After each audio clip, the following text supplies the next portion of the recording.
असाध्यै गाह्रो भयो।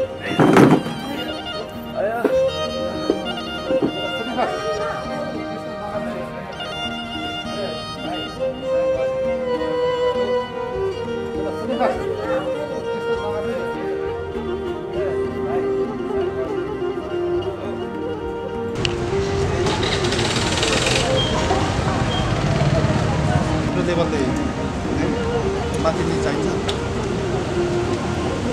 एकछिन नखिचिदिनु भनेको तपाईँ हुँदैन।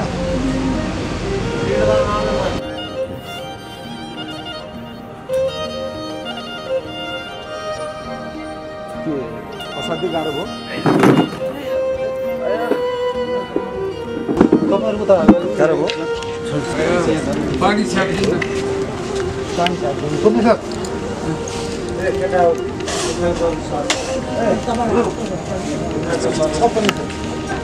तपाईँहरू त फोटो न टिक्या देखिनु पर्छ। तपाईँहरू भसी छन् यहाँ एक्टिङ गरेर एक्टिङ त के गर्नु बिरामी मान्छे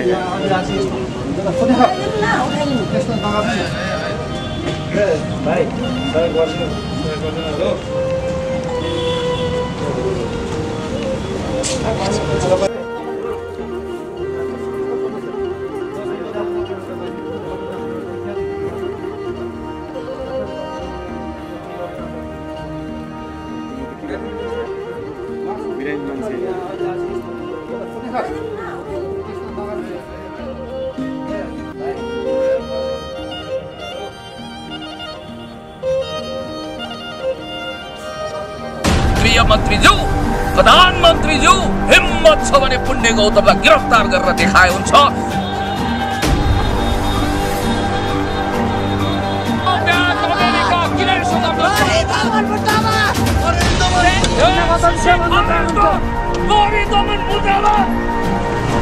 यदि मिलेनियम च्यालेन्ज कर्पोरेसनका बुदाहरू घातक छन्, यो जस्ताको तस्तै पास गर्नु हुँदैन, यो आइपीएस जोडिएको छ भनेर सत्य कुरा गर्दा हतकडी लाग्छ भने गृहमन्त्रीज्यू, प्रधानमन्त्रीज्यू हिम्मत छ भने पुण्य गौतमलाई गिरफ्तार गरेर देखाए हुन्छ।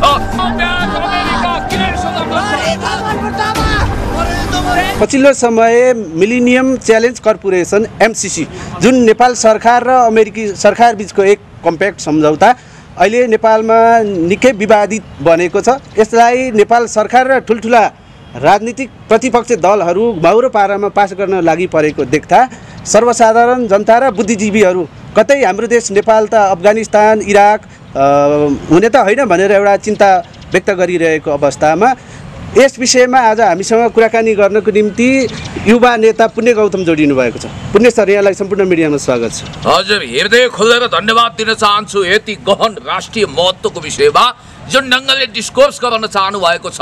हो स्याबास सोसियल मिडिया, कर्पोरेट मिडियाले पास गराउनुपर्छ भनेर भित्रभित्रै दबाब दिएको, तर जनताको हित विपरीत रहेको मिलेनियम च्यालेन्ज कर्पोरेसन एमसीसी को बारेमा एउटा दरो खरो रातो तातो डिबेट गर्न पुण्य गौतमलाई आमन्त्रण गर्नु भएकोमा म धन्यवाद दिन्छु। अनि पछिल्लो समय चाहिँ यो एमसीसी होइन, यसको धेरैले विरोध पक्कै पनि गर्नुभएको छ, केही मान्छेहरूले सपोर्ट पनि गर्नुभएको छ कि, तर उहाँहरूले यो एमसीसी के हो भनेको बुझ्न सक्नु भएको छैन।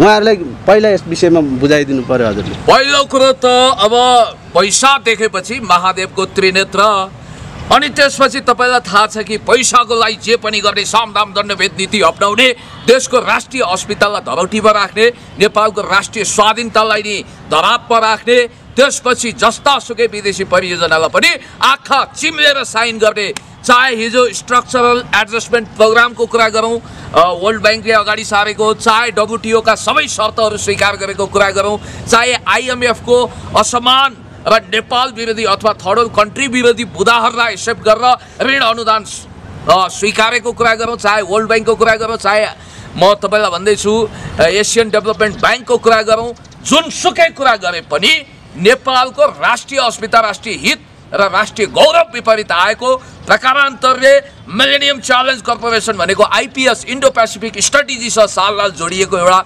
परियोजना हो भन्ने कुरामा कुनै शङ्का छैन। यो एउटा निगम हो, बहुराष्ट्रिय निगम। याद गर्नु होला, हिजोको तपाईलाई एउटा कुरा थाहा छ, इस्ट इन्डिया कम्पनी भने जस्तै, जसरी इस्ट इन्डिया कम्पनीले भारतमा दारा नङ्ग्रा गाडेर त्यसलाई शोषण गरेर इस्ट इन्डिया कम्पनीको नयाँ स्वरूपको रूपमा यो आगिरहेको छ। र म भन्न चाहन्छु हिज एक्सिलेन्सी अम्बासडर अमेरिकाको लागि राजदूत ऱ्यान्डी बेरीले पनि यो आइपिएससँग जोडिएको छैन।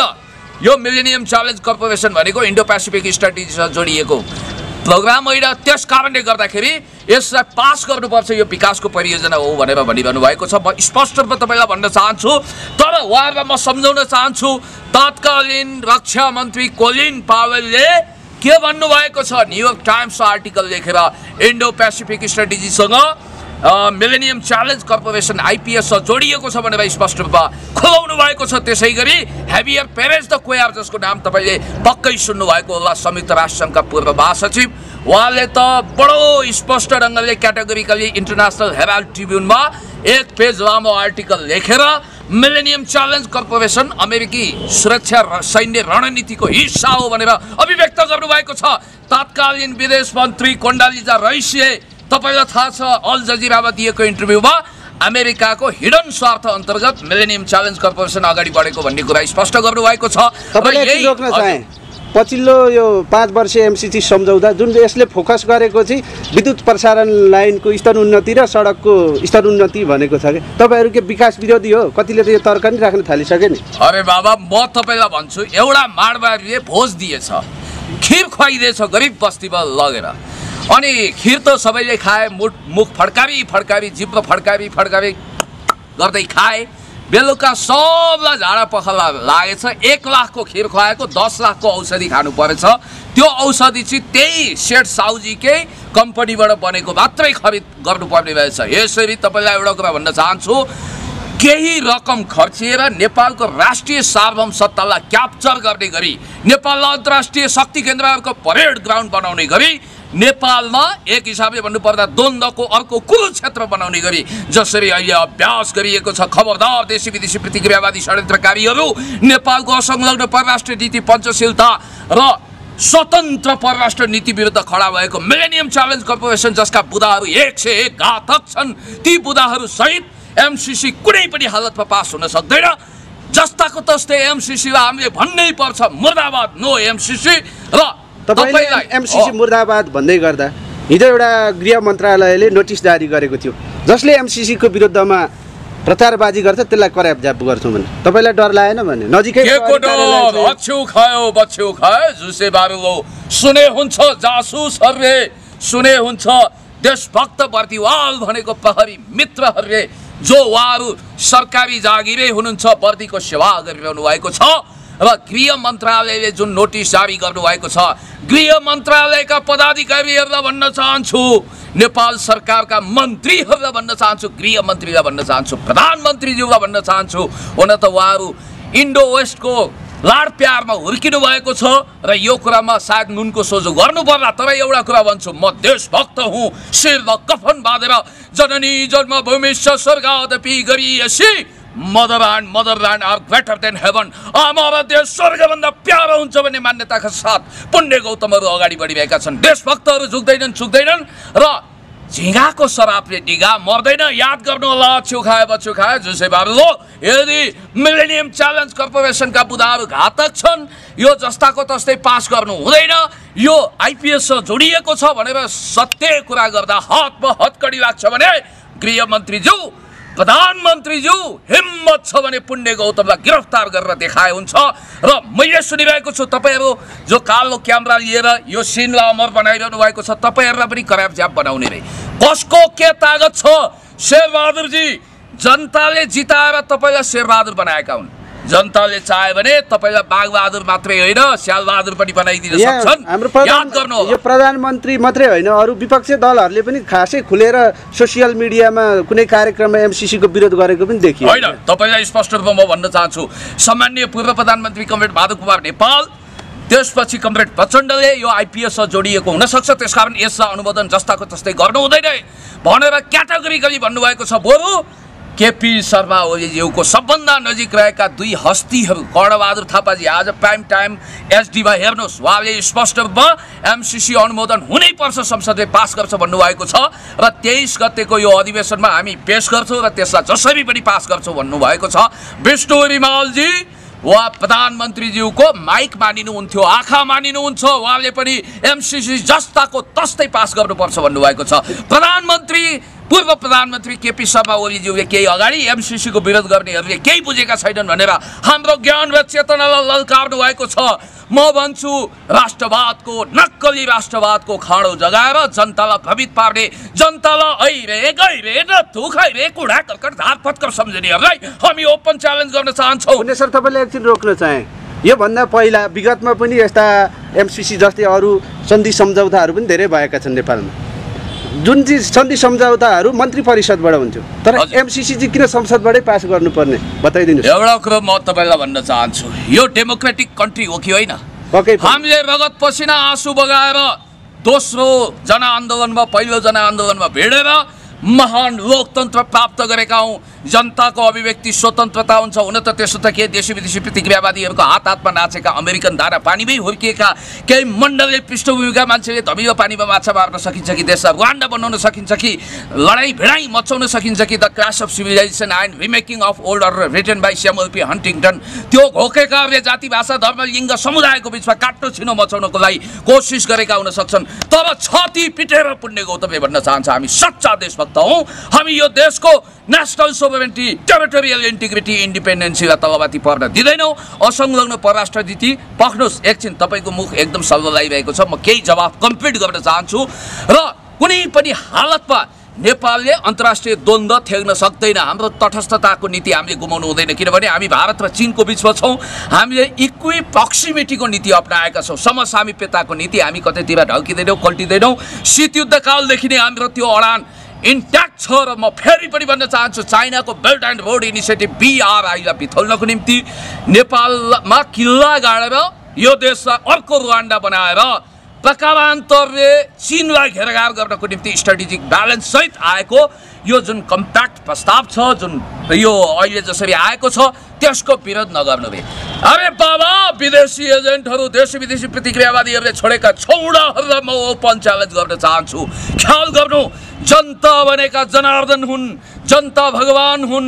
जननेता कमरेड मदन भण्डारीले भन्नुभएको थियो जनतालाई शिरबिन्दु बनाउनु पर्छ।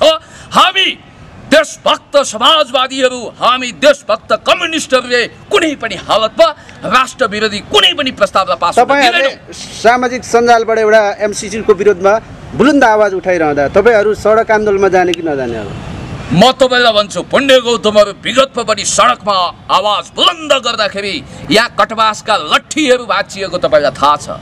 तपाईँले यो पनि थाहा छ कि मेरा 206वटा हड्डी पनि हल्लिएका थिए। चाहे कुलमान घिसिङलाई नेपाल विद्युत प्राधिकरणको कार्यकारी निर्देशक बनाउनुपर्छ भन्ने कुरामा होस्, चाहे एमसीसी जस्तो कुख्यात सम्झौता जसका घातक बुदाहरूलाई जसरी पनि हटाउनुपर्छ भनेर सडकमा जाँदा आन्दोलन गर्दाको स्थिति होस्, अहिले चाहिँ यो डिजिटल प्लेटफर्मबाट लाखौँ करोडौँ जनतालाई हामीले आन्दोलित सङ्गठित गरिरहेका छौँ, जागरण फैलाइरहेका छौँ, गाउँ गाउँ बस्ती बस्तीमा सन्देश दिएका छौँ। अहिले हिजोको जस्तो खुल्ला मञ्चमा गएर भिडभाड गरेर कोरोनाको तेस्रो भेरिएन्ट सुरु हुन्छ कि भन्ने अवस्था जस्तो देखिएको बेला हामीले भिडभाड नगरेका हौँ। यसको मतलब हामी मौन बसेका छैनौँ, चुपचाप बसेका छैनौँ। तपाईँका यी क्यामेराबाट लाखौँ करोडौँ नेपाली जनतालाई सन्देश दिन चाहन्छौँ, हामी विकास विरोधी डेफिनेटली होइनौँ। हामी सुन्नुहोस्, नेपाल अमेरिकाको सम्बन्धलाई खलल पुर्याउनु पनि आएका होइनौँ, तर 50 करोड अमेरिकी डलर, त्यसमा पनि यो भनेको 54 अर्ब नेपाली रुपियाँ हुन्छ, त्यसमा पनि 18 अर्ब जति नेपालले कन्ट्रिब्युसन गर्नुपर्छ। त्यो पनि इन्डो पेसिफिकसँग स्ट्राटेजीसँग जोडिएको छ।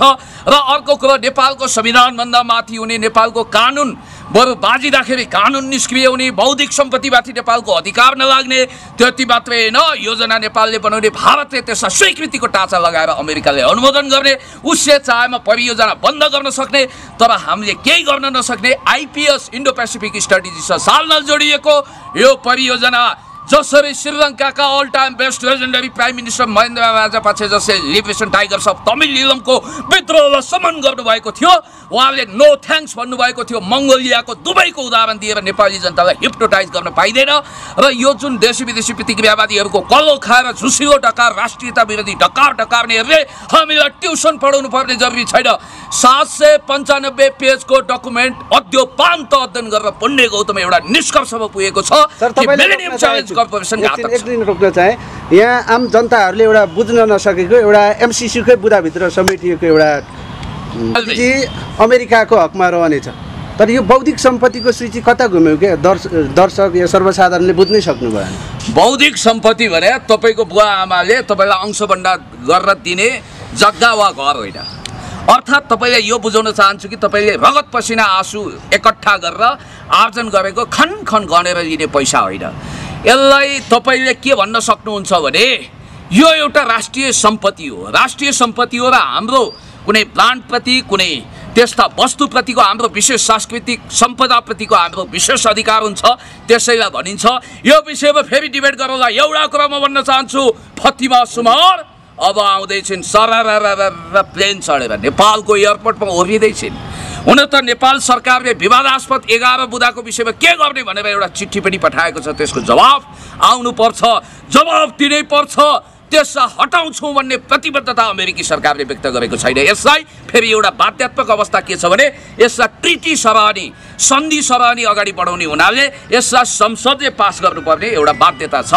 र म तपाईँलाई भन्न चाहन्छु कि याद गर्नुहोला, एमसिए जो अवैध रूपमा नेपालमा क्रियाशील भएको छ, मिलेनियम च्यालेन्ज अकाउन्ट, त्यसले गरेका गतिविधिहरूप्रति हाम्रो विशेष आपत्ति छ। जग्गा अधिग्रहण गर्ने अनि त्यसपछि इन्फ्रास्ट्रक्चर भौतिक संरचना बनाउने एमसिए का पदाधिकारीहरूलाई म भन्न चाहन्छु तालाबन्दी तुरन्त गर्नुहोस्। करोडौं रुपियाँ खर्च गरेर अस्ति विज्ञापन पनि गरियो, एउटा कर्पोरेट मिडिया हाउसले त्यो विज्ञापन बजायो। अनि साथीहरू तपाईँहरूको पनि तपाईँहरूलाई म धन्यवाद दिन चाहन्छु। तपाईँहरू जस्तै साथीहरू त्यहाँ जानुभयो, खबरदारी गर्नुभयो। पुण्य गौतम जस्ता मानिसहरूले पनि ओपन च्यालेन्ज गरेर अल्टिमेटम दिए 24 घण्टाभित्र त्यो जसरी पनि बन्द गरियोस्। परिणामस्वरूप छिटोभन्दा छिटो त्यसलाई बन्द गरियो। नेपाली जनताको तागत अगाडि कसैको केही लाग्नेवाला छैन। म भन्न चाहन्छु फतिमा सुमार त एउटा मामुली कर्मचारी हुनुहुन्छ, ग्लोबल उपाध्यक्ष हुनुहुन्छ, ग्लोबल भाइस चेयरम्यान। म भन्छु सर्वशक्तिमान सुपर हाइपर पावरका महामहिम अमेरिकी राष्ट्रपति जोया बाइडेन यदि मिलेनियम च्यालेन्ज कर्पोरेसन पास गर्नको निम्ति दलबल सहित जेट सहित जे ग्रेडको सुरक्षा लिएर नेपाल आउनुभयो भने पनि नेपाली जनताले नचाहँदासम्म, नेपाली जनताले नरुचाएको एमसिसी जस्ताको तस्तै पास कुनै पनि हालतमा 1 हुँदैन, 2 हुँदैन, 3 हुँदैन। यो 24 गते एमसिसीको ग्लोबल उपाध्यक्ष फतिमा सुमार नेपाल आउँदै हुनुहुन्छ। त्यो दिन तपाईँहरू जस्तो एमसिसीको कट्टर आलोचना गर्दै आउनुभएको छ। तपाईँहरू उहाँलाई रोक्न एयरपोर्ट जाने कि नजाने? म सबै कुरा तपाईँलाई भन्न चाहन्न। घुसपैठियाहरू जताततै छन्।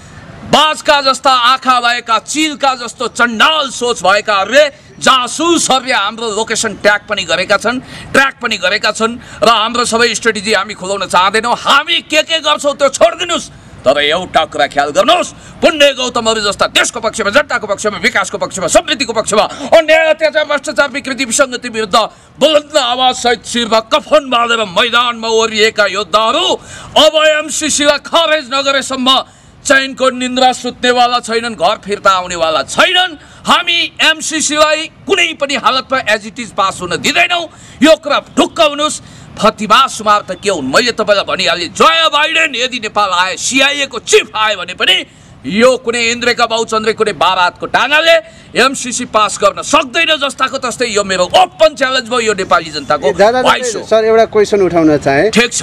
जुन एमसिसीमा जुन अमेरिकाबाट प्रतिनिधिहरू आउनुहुन्छ उहाँहरूलाई चाहिँ कुनै कानुनै नलाग्ने भन्ने एउटा पाटो पनि इन्क्लुड रहेछ कि यसलाई कसरी हेर्नु भएको छ? जोनाथन र फतिमा आउँदै हुनुहुन्छ। तपाईँहरूले प्राप्त गरेको सूचना पनि त्यही हो, मैले प्राप्त गरेको काइन्ड इन्फर्मेसन पनि त्यही हो। पुण्य गौतम एउटा पिएचडी लेभलको एकाडेमिक मान्छे हो। म कुनै भुस्तिग्रे तरिकाको तर्क गर्दिनँ। Foreign policy, international relation, diplomacy भनेको प्रो नेपाल हुन्छ। नेपालको हित जेमा हुन्छ हामी त्यही गर्छौँ। हिजो खम्पा विद्रोहको निम्ति बेस क्याम्प बनाउने कुरा यो कुनै इतिहासको कथा भइसक्यो। त्यस कारणले गर्दाखेरि फेरि पनि म भन्न चाहन्छु अमेरिकी हिडन स्वार्थ, American strategic plan, game plan, master plan अन्तर्गत नेपाल अगाडि बढ्दैन। किनभने भारतलाई पनि हामी भन्न चाहन्छौँ, भारतका कतिवटा नाम छन्। कसैले भन्छन् इन्डिया, कसैले भन्छन् हिन्दुस्तान भन्छन्, अनि कसैले भारत भन्छन्। तर यो नेपाल एक छ, एक जसको एउटै नाम हो नेपाल। महान चन्द्र सूर्य अङ्कित झन्डा सगरमाथामा फरफराइरहेको देशको नाम हो नेपाल। जतिखेर भारत भन्ने देश, इन्डिया, हिन्दुस्तान जे भन्नुहोस्, अङ्ग्रेजहरूको गुलामी गरिरहेको थियो, तलुवा चाटिरहेको थियो। जतिखेर अलेक्जेन्डर दि ग्रेट भन्ने एकजना अङ्ग्रेजले भारतलाई दास एक हिसाबले भन्नुपर्दा दासानुदास हनुमान दास गुलाम दास चरण दास बनाएका थिए। त्यतिखेर नेपाल स्वतन्त्रताको उडान भइरहेको थियो। त्यस्तो महान देश हो नेपाल, जसको लाखौँ वर्षको इतिहास सभ्यता छ र यहाँ विदेशीहरूले अनियन्त्रित तरिकाले देशलाई खेल मैदान बनाउनको निम्ति जुन जुन असमान सम्झौता र सन्धिहरू लाद्न खोज्छन् त्यसलाई हामी अस्वीकार गर्छौँ। महेन्द्र राजा पक्षले जस्तै हामीले भन्न सक्नुपर्छ, नो थ्याङ्क्स, हामीलाई यो चाहिएन। र अर्को कुरो म तपाईँलाई भन्न चाहन्छु, 50 करोड अमेरिकी डलर, त्यसमा पनि 18 अर्ब जति त नेपालले कन्ट्रिब्युसन गर्नुपर्छ नेपाली रुपियाँमा भने त्यसमा नेपाली जनताले गुन्द्रुकको जलमा इज्जत फ्याँक्दैनन्। यो विवादास्पद एमसिसी जस्ता जनताले रुचाएका छैनन्। कृपया तपाईँहरूलाई म भन्न चाहन्छु, जनइच्छा र जनभावना विपरीत कहिले पनि तपाईँले यसलाई संसदमा टेबल गर्ने दृष्टता नगर्नुहोस्। तपाईँहरूले यो बुलन्द आवाज निकाल्दै गर्दा तपाईँहरूले भनेअनुसार जुन त्यो सम्झौता चाहिँ संशोधन बेगर संसदबाट पास भयो भने के गर्नुहुन्छ? एउटा कुरो के भने अमेरिका खुद संशोधन सहित पास गर्न तयार छैन। अमेरिकाको मनस्थिति तपाईँले बुझिरहनु भएको छ। त्यस कारणले गर्दाखेरि दारा नङ्ग्रा भएको, बाघ मर्र आएको स्थिति भएको हुनाले हामी के भन्न चाहन्छौँ भने जस्ताको तस्तै यही अवस्थामा मिलेनियम च्यालेन्ज कर्पोरेसन नो भन्न चाहन्छु। पास भयो भने चाहिँ के गर्नु? पास हुँदैन। तपाईँ आकाश खस्यो भने के हुन्छ, धरती फाट्यो भने के हुन्छ भन्ने टाइपको लन्जु फन्जु डिबेट नगर्नुहोस्। अब त्यस कारणले गर्दाखेरि म तपाईँलाई भन्दैछु, यो पुण्य गौतमको भविष्यवाणी पनि हो, जस्ताको तस्तै एज इट इज कुनै पनि हालतमा at any cost at any rate हामी यसलाई पास हुन दिँदैनौँ। हस्त पुण्य सर, यहाँको अमूल्य समयको लागि धेरै धेरै तपाईँलाई पनि धेरै धेरै धन्यवाद। पूर्व गृहमन्त्री कमरेड भीम रावल, पुण्य गौतमहरूको बोली खेर जाँदैन। हामी यो भन्न चाहन्छौँ, महान राष्ट्र नेपाल जिन्दाबाद। यो देशको national sovereignty, territorial integrity, independency, राष्ट्रिय सार्वभौमसत्ता, स्वतन्त्रता र अखण्डता जिन्दाबाद। धन्यवाद।